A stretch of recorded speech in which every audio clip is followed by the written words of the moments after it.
I'm going to talk about two things. One, I'm going to talk about the Washington Post, which is owned by Jeff Bezos, who is Amazon. And he came riding to the rescue of the Washington Post about 10 to 12 years ago now, maybe about 2014. It had long been owned by the Graham family, and the Washington Post had begun to run into all the problems which newspapers have. To reiterate, I owned really a couple of very small newspapers in Oklahoma, very profitable, and profitable enough that the Australians came along and bought them with a subsidiary that they had in the United States and paid way too much in 2007 and so on. So newspapers there's been going out of newspapers actually since the early to mid 1960s of all times. The apex of newspapers was in probably 62, 63, 64, when television was beginning to become really good with news. And they really were good for news for a while. And the networks went from 15 minutes to 30 minutes in the fall of 1963. And New York at that time had 10, count them, 10 daily newspapers, just to give you some idea how things have changed. Well, anyway,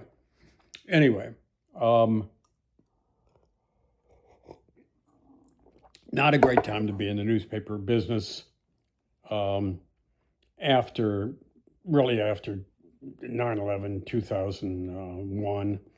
And we sold ours in right at the end of before the entire business plan, if you will, collapsed and so on. So when Mr. Bezos bought the Washington Post, he did a couple of things. One is he beefed up the news staff. He hired a lot more people, and it looked like it looked like Mr. Bezos was going to try and move the Washington Post from a far left, and it was perceived as perhaps more far left than it really was, to more of a centrist newspaper and be less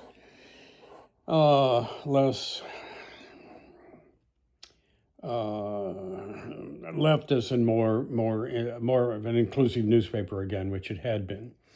The Post had been alone in the Washington market since the evening news had gone out of folded, and which was a good newspaper. It was Republican, and that had been 20 years or so ago. Anyway, I think Mr. Bezos' heart was in the right place, and now we're going to talk about it as a newspaper owner who handled people. We had upwards of 60 people at our ultimately four locations in four publications, and we published a lot of other stuff. We published 12 specialty magazines and just a lot of other stuff. I did that. Okay. And built it, by the way. I bought a little newspaper with 2 employees and in the late 60s, and we bought in the right market, and it increased more than 40-fold in terms of its volume, and we took it from a modest little weekly up to our flagship daily, and we had some other weeklies and so forth. Okay.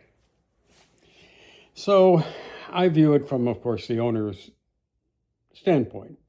And what I used to say to our employees is, we make money every day. We're a daily, and we're going to make money every day. Well, we didn't, but that's where we had to be, because on every Friday, everybody who worked for us expected to be paid, and they always were. But to do that, when we're growing and we're adding people, and we added a lot of people, obviously, you have to keep an eye on your income and on just a lot of things, and who's paying you, who's not paying you. You have to chase people around to pay you, a few people, and so forth. Nonetheless, you want your employees invested into the business. It's their job, and it's a very gratifying job, by the way, to be in it daily, because you come in at 7 or 8 o'clock in the morning, and you produce sometimes 110 pages by 11 o'clock in the morning and noon, and it's on the presses. And by the time you walk out at 3 or 4 o'clock in the afternoon, you got a copy of what you did that day, and other people in the community know that you work there, and it's a little prestige attached. But you know, um, people tend to think that they know more about business and about your business than they really do. Margins margins got very good in the newspaper business.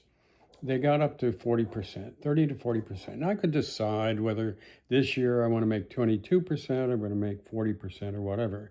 A good friend of mine was running the Seattle Times, and they owned a newspaper out in eastern Washington State that was making 40%. And my buddy, former college friend, close friend, H. Mason Sizemore, now gone, great guy. I have always had the utmost respect for Mason. And he called him up on the guy publisher and said, "Hey, what are you doing out there?" And the guy said, "I'm getting 40%." And Mason said to him, "We don't want 40%. Crank it down to 30%. Crank it down to 28%. Put more money back into the newspaper, and into raise the salaries, hire more reporters, do a better job, and so on." And that's really where we were. And that's really where I was too. The issue wasn't whether you're going to have enough money it was a profitable business. And it remained profitable to 2007, although it was beginning to be a bit of a challenge. 9/11, which was September 11th, 2001, was like somebody had kicked the plug out of the wall. We lost, I can't remember, it was either 40 or 60% of its volume on September 12th, and it stayed gone for a period of months. And when you take that kind of a hit, you're not going to be able to make money every day. What you're going to be doing is trying to lose as little money every day, or you cut your expenses. You get rid of people, you slim the product down, you do all those kind of things, none of which I did. We ran right on through with full staff. If somebody left, we didn't replace them. And by February of 2002, we actually had that 40 or 60%, whatever it was, back. So, and then we resumed whatever profitability it was. Well, okay. Bezos, having hired people and tried to make the Washington Post a better, let's not call it better, let's call it a more inclusive newspaper.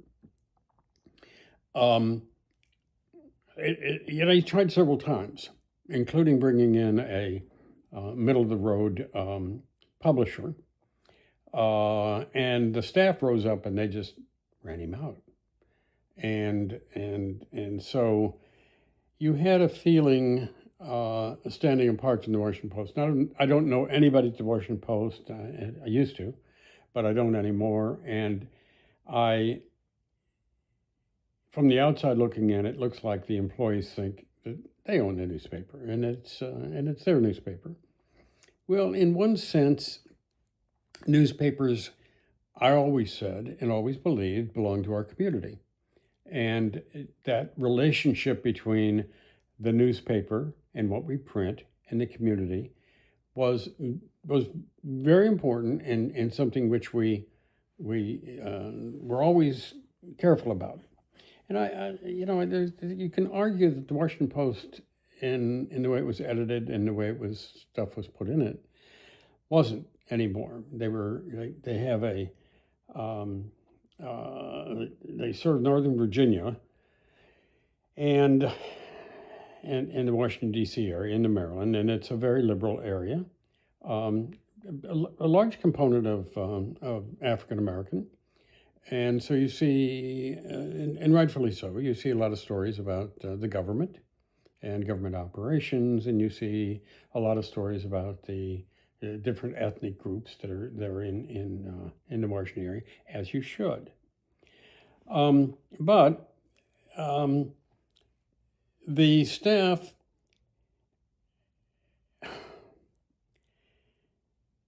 a new editor not long ago arrived, and he took people, got the whole staff together, and said, "Look, guys, when you look at our circulation, we are not giving the people what they want. We're losing circulation."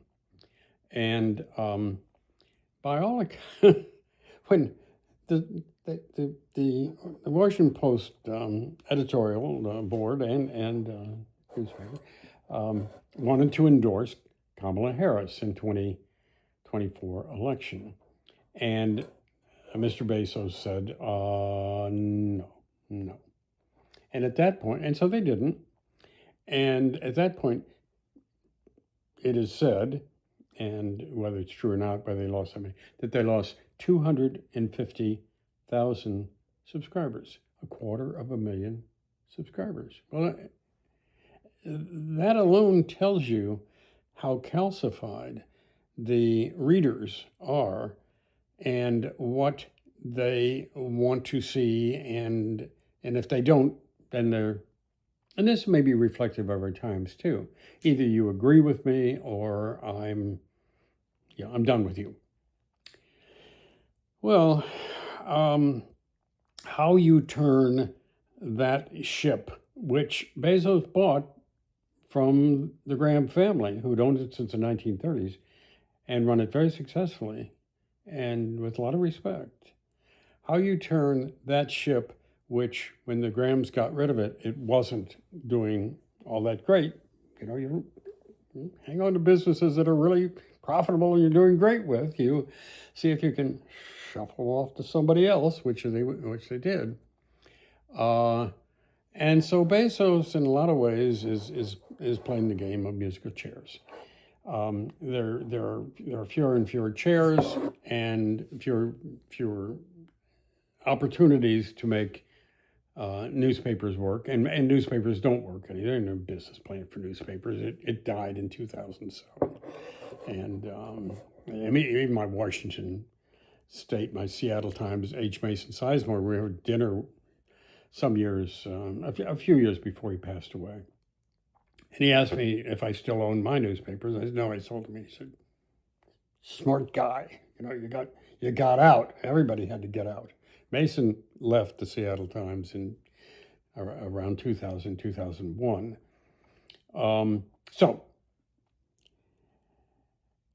So Bezos gets ready.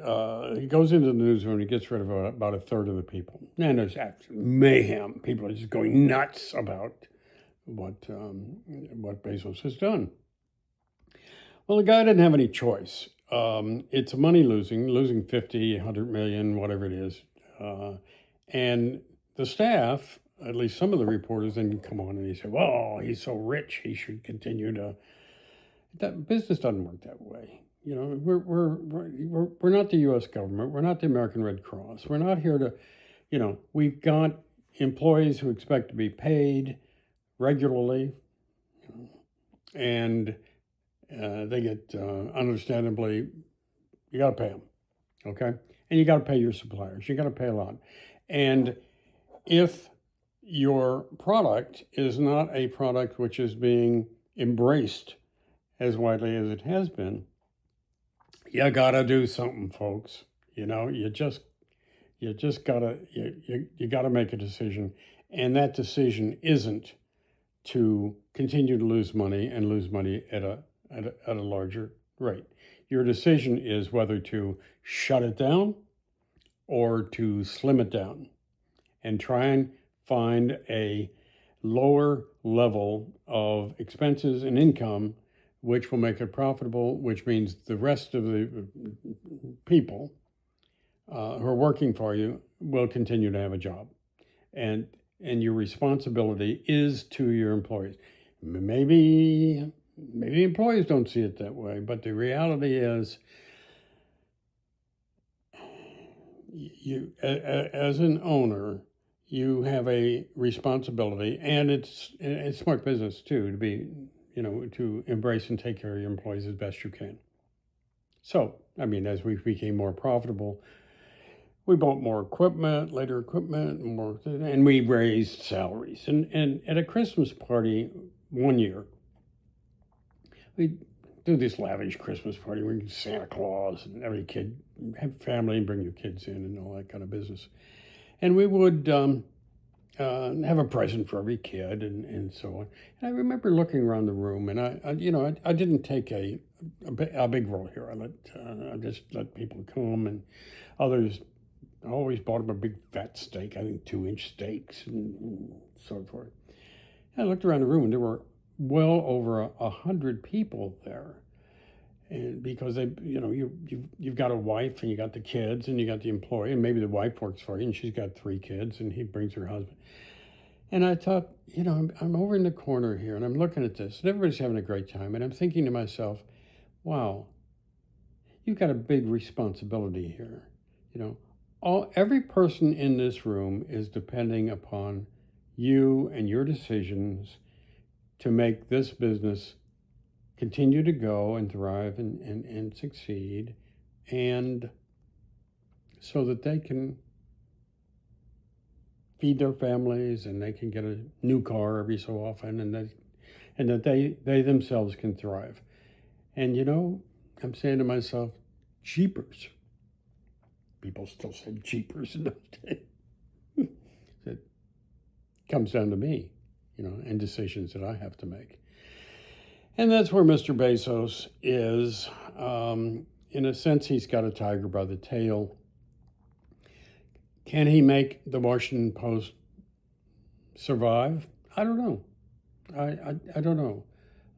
Almost all other major newspapers, with a few exceptions, are not surviving. There are some scattered small newspapers. Durango, Colorado, by all accounts, excellent newspaper owned by the Coles family, who used to own Minneapolis and Des Moines. By all accounts, they're kind of doing okay. They still own it, last time I checked, and they're into other things as well. But there's no business plan here. And unless you're really doing a great news job, unless you're maintaining your subscriber base, this is not going to turn out well. And we had employees at one point who became so disaffected with us and angry about a variety of things that we had a competitor on the street at that time. They all got up, left one day, went down the street, and they sank that other newspaper. I mean, they got rid of the other newspaper. The other thing I did, by the way, was I myself was so disaffected with the lack and loss of culture in our main daily, our flagship daily, that I went down the street in another building that I owned, and I set up another newspaper with other equipment and brought in new people and trained them on that equipment. And when those people got up and left, we just had the people in the other building who were publishing this other newspaper. Essentially, I ran my own daily newspaper out of business with another daily newspaper. And that's what you have to do. You have to be in charge.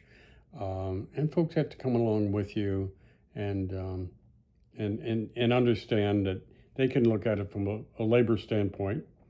What labor leader Gumper's one time in the 19th century said when they asked him, what's labor want? And Gumper said, more. Well, fair enough. But what newspaper owners want is the same thing. We want more profitability and so on.